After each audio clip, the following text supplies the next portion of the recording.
Hey everybody, my name is Rolf and you're watching 2hp.com. Today we'll compare Toyota Land Cruiser Prado and Mitsubishi Pajero Sport. And yes, I know that the main competitor of Pajero Sport is Toyota Fortuner. But unfortunately, we don't have it in Ukraine. But Pajero Sport is here. For sure, the purpose of today's comparison is to find out if Toyota is worth of 10k extra money or Mitsubishi would be enough. Or maybe being greedy is not the best idea.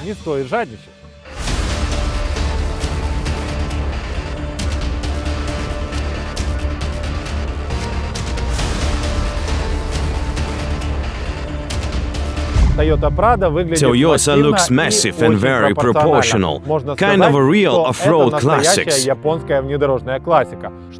Mitsubishi is a customized crosshead screwdriver. First comes into my mind ready to bind screws. Secondly, a fighting chromized herring or surimi fish. Mention I'm not lying by calling Pajero a combat herring, as it's 7 cm thinner than Prado and 9 cm lower, but at the same time it's 0.5 cm longer. You are right if you find the rear side of Pajero overloaded. Nevertheless, its trunk volume is 715 liters and Prado owns 621. The data changes when we unfold the seats. Prado is invincible, 1,934 liters against 1,815 liters in Pajero. Clearance is almost the same, 218 mm in Mitsubishi, 215 in Toyota. By the way, I've already tested Mitsubishi, so go and check out its interior design, as I'm gonna make a general comparison. Definitely, by contrast to Prado, this interior is smaller and tighter, but still it has enough flail space.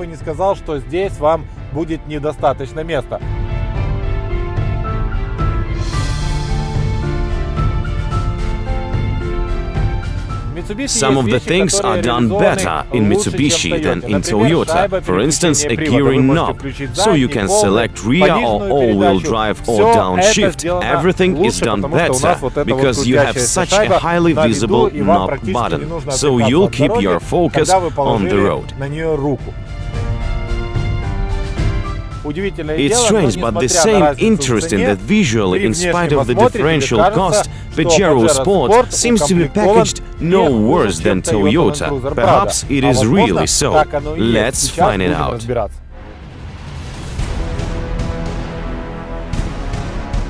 Inside Pajero Sport, I've detected two valuable options, which I really like. First, the electric parking brake. Second, heated steering wheel. Later, we'll check the presence of these options in Toyota Land Cruiser Prado. Well, now it's time to occupy the back seat for clearing up if 5 Mexican constructors will feel comfortable here. It's important.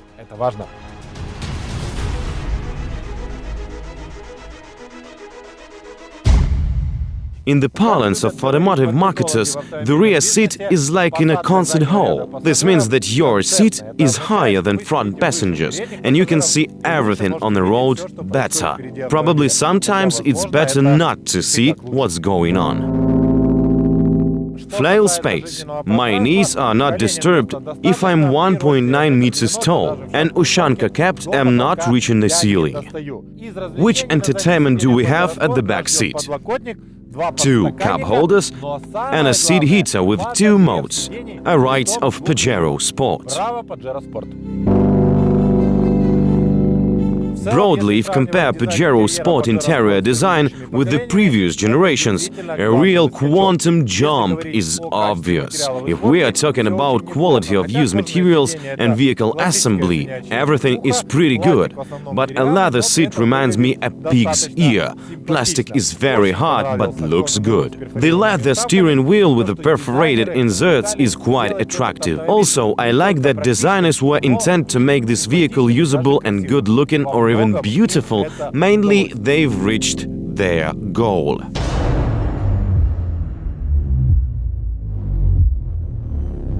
That's what I was talking about. Inside Mitsubishi on the central console, you have a massive knob button. And everything is clear, while inside such a big vehicle as Prado, you'll get a small and tiny switch shifter, which is located almost on the central console, but is less sophisticated, obviously. In excuse of Toyota, it's worth to mention that it also owns handy switch selectors, especially if you bought a vehicle with a crawl control, which allows you to pass the off-road almost in autopilot mode. Also, let's bear in mind that Prado, unlike Pajero Sport, is permanently engaged four-wheel drive, and a driver uses a switch selector much less often. I guess it's visible that Land Cruiser passenger compartment is bigger than Mitsubishi's. As regards interior design, it's evident that its functionality was specialist spotlight, and for sure, it owns less beautiful things than inside Pajero Sport.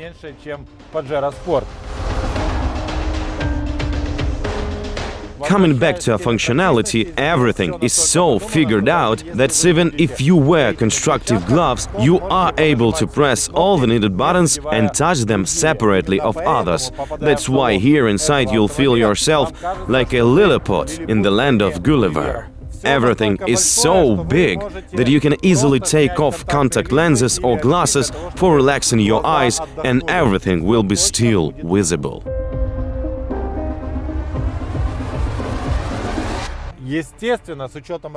Absolutely, in view of price difference, Toyota Land Cruiser Prado seems packaged pretty.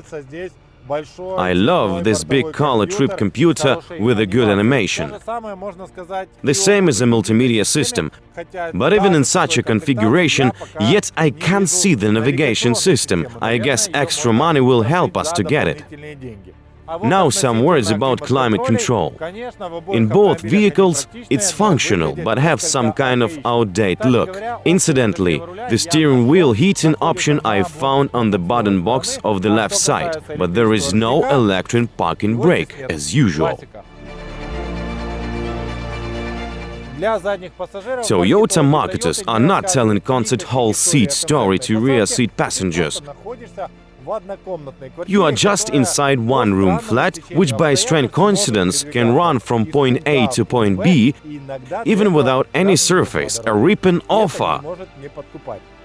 But I didn't find the rear seat heater here.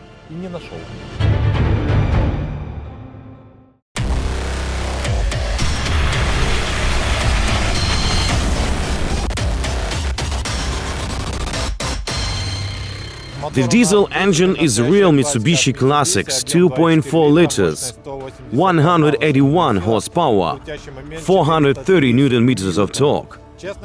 Frankly speaking, it seems like this engine power is enough for speeding up in the city and on the track. Soon we'll test it for getting the real data.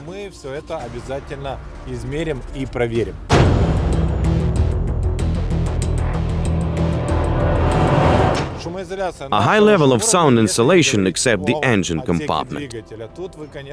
Here, from the beginning, you can hear how diesel works. And yeah, the fact that Mitsubishi looks like a skinny Japanese heron against Prado is an advantage on narrow roads. As for instance, when you drive Prado and meet a truck, it is scaring.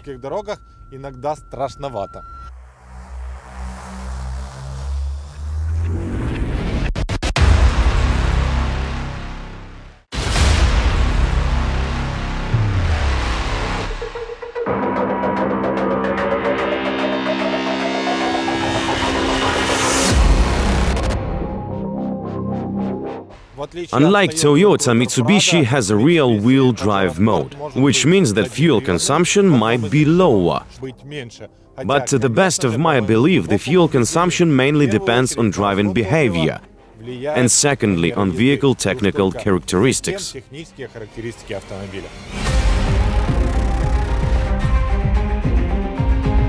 Sometimes the suspension travel of Mitsubishi is close to endless. It's a preference in off-road conditions. But when you drive on a good quality asphalt coat and drive fast, the vehicle starts rolling, but it's not that disturbing.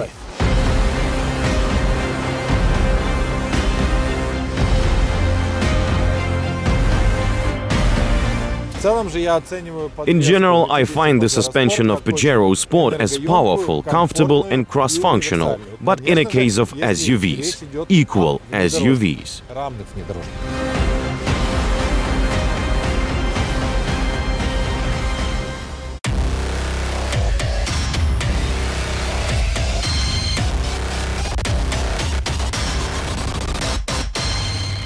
The capacity of Prado engine is bigger than the engine of Pajero Sport. 2.8 liters, 177 horsepower, 450 Nm of torque. It's evident that Pajero is more powerful than Prado, and it's empowered almost the same way, but is 165 kilograms heavier.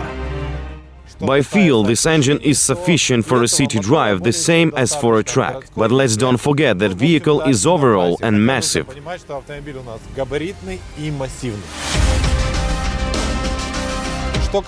Seems to me that Prado owns better sound insulation. Yes, I can also hear the engine sound here, but less clearly than inside Mitsubishi. There I can distinguish even sound tonality. Guys, if you want to get the real strong acceleration dynamics, then pay attention on 4 liters monstrous gasoline engine. Definitely, it will satisfy your wants and needs.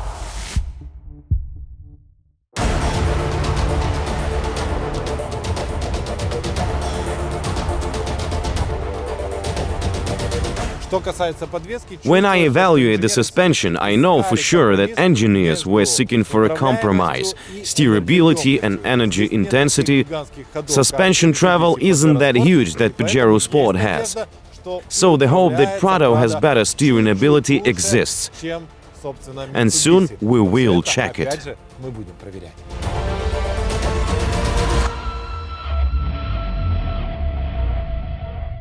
If Pajero Sport is similar to the motorboat, possibly able to move by its engine screws, then Prado looks like a real Japanese tank, with a great course-keeping ability and doesn't care about road surface.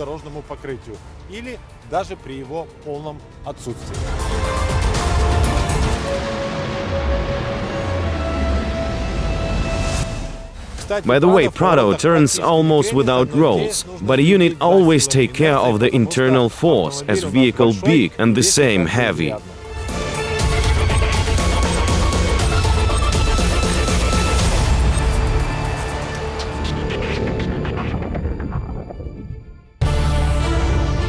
In a year, Prado might be very tired of daily meetings with journalists, especially it concerns tires. Luckily, we did all the Prado examination the last year, when the vehicle had a smell of Japan, and tires the smell of Finland, namely 5 Nokian Hakkapeliitta, with a dimension 265/65 R18. So we already know the best braking result of Toyota Prado, 15 meters 70 centimeters. The worst is 17 meters 90 centimeters. The arithmetical average of 3 trials is 16 meters 86 centimeters.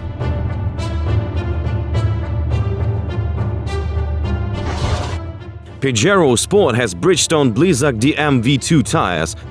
Their dimension 265/60 R18. Just from the first trial it became clear that Pajero Sport was ready to compete with Prado. Its best result 13 meters 60 centimeters. The worst 14.40. The arithmetical average 14 meters. For sure, Pajero is ahead in braking test. We don't seek real data, but we know for sure that Pajero Sport stops earlier than Toyota Prado.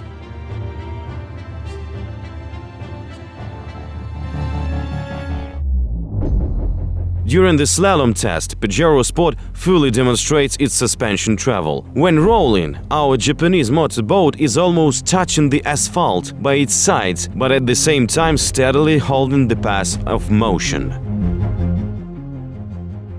Prado behaves better. Toyota really took care of roll effects. Hence, Prado passes the slalom faster and consumes less driver energy and nerves.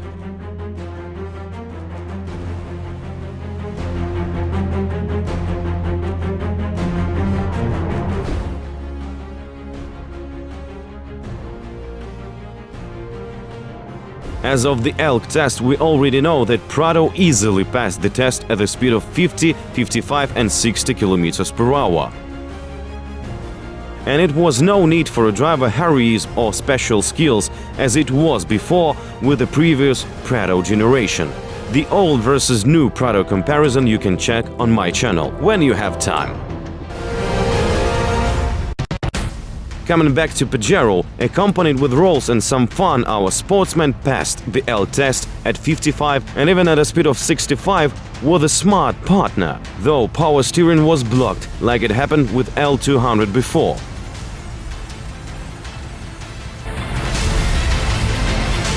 Toyota Prado is free of it, but nevertheless, speed of 65 km per hour seemed too risky for me, the way it's quite narrow and dangerous. Due to the passport data, 2.8 turbo diesel, 177 horsepower, is reaching the limit of 100 km per hour in 12.7 seconds. Under less ideal conditions, 100 km per hour result is 13.6.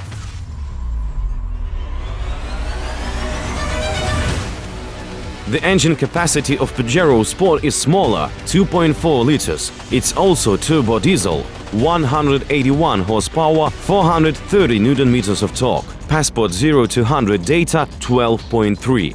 In action 12.5. Obviously, Pajero is faster. Moreover, it has automatic 8-speed transmission gearbox. As it's well known, Pajero Sport is equipped with the second-generation Super Select 4WD transmission. This means that for fuel economy, you can use a rear-wheel drive, while on bad surface, 4WD. At that exists a possibility to lock the central differential or downshift and even lock the rear inner wheel differential.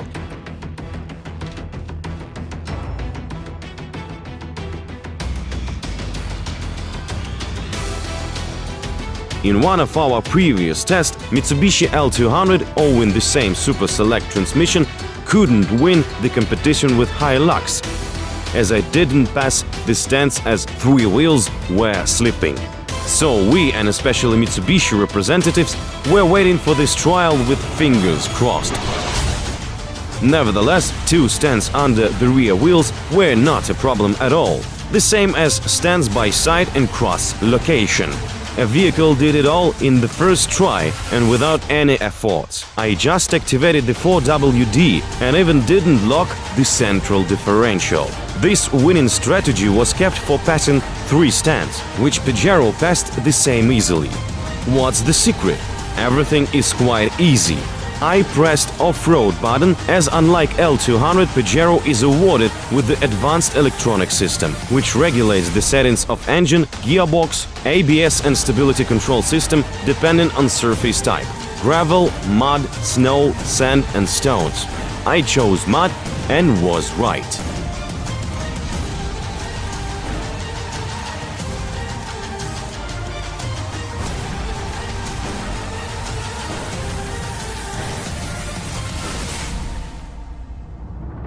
Everything is simpler with Toyota Prado. I turned on 4WD and this off-road monster, orderly and emotionless, overcame the obstacles. This even was some kind of boring. All this thanks to the advanced electronic and surface configuration mode selection. And when the locks and downshift can't over challenges, electronics is solving all 99% of problems, sometimes even without locking the differential.